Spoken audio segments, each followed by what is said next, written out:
Bonjour Pierre, alors merci de te prêter au jeu là, de cette petite entrevue. Donc la première question, c'était vraiment de comprendre là, ton rôle chez National et ton expérience en participation du public. Merci Sébastien.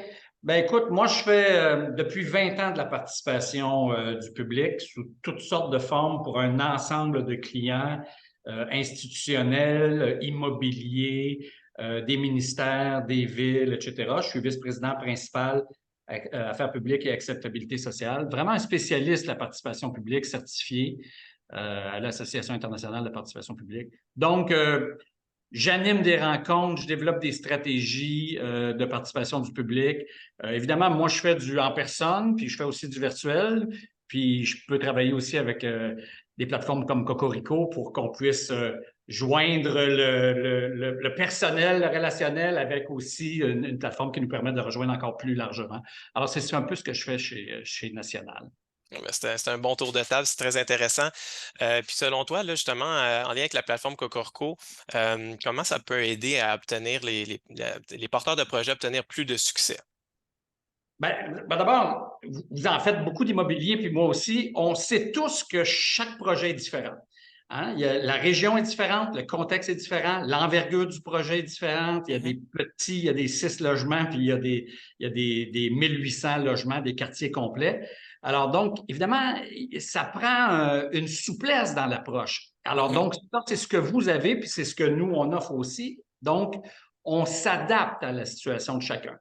Et il y a des développeurs immobiliers, par exemple, qui ont déjà tout bâti leur projet et qui veulent seulement le présenter à la population pour avoir un feedback. Ben, on n'est pas très en amont, mais quand même, on veut interagir avec la population. Donc, c'est possible de rentrer dans une démarche de participation publique ou d'acceptabilité sociale à ce niveau-là. Mais il y en a qui veulent faire plus que ça. Il y en a qui veulent bâtir, concevoir leur projet en interaction avec le voisinage, la communauté. Ben alors, la plateforme et nos services permettent aussi de s'adapter à ça puis d'en faire beaucoup plus. Alors, donc, faut s'adapter à la réalité et puis il faut aussi chaque client, développeur, promoteur n'a pas la même approche par rapport à la relation avec la communauté. Il y en a qui sont prêts à donner beaucoup de leviers, de dialogue, même de pouvoir aux gens du coin pour déterminer les besoins. Puis il y en a d'autres qui disent, non, moi, je veux avoir leur son de cloche, mais je veux vraiment garder plein contrôle sur mon projet. Alors, donc, il faut être capable de s'adapter. Puis c'est ce que vous êtes capable de faire. Puis c'est ce qu'on fait aussi dans nos stratégies de participation publique. Oui, c'est super intéressant, puis ça répond justement un peu à la prochaine question. C'était justement de savoir comment que vous pouvez accompagner, dans le fond, là, les porteurs de projets en lien avec la plateforme Cocorco et vos services, comment le pont se fait un peu entre les deux. Ben, d'abord, de plus en plus, ça prend les deux.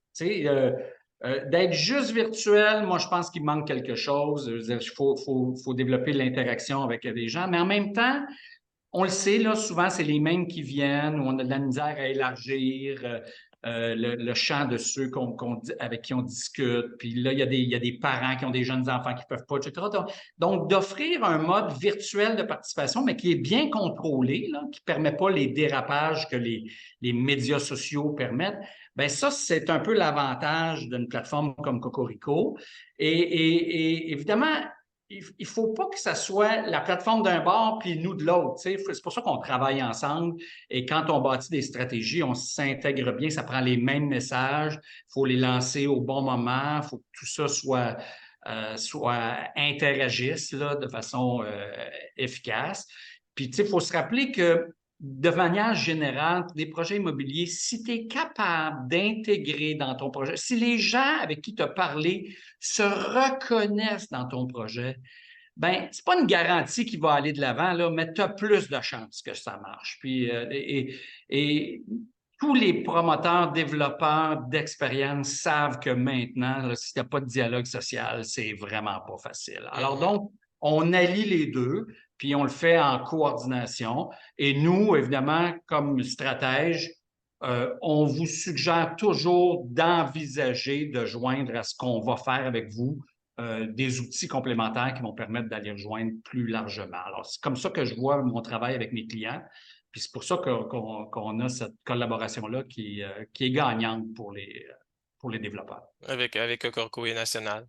Donc, ça fait vraiment plaisir d'avoir eu ton son de cloche sur ton expertise et tous tes conseils aussi, et comprendre là, comment vous pouvez aider à ce niveau-là. Donc, je te souhaite une belle journée, puis à très bientôt, Pierre. La même chose, bon succès. On a hâte d'en Merci. faire encore ensemble. Fantastique. À bientôt.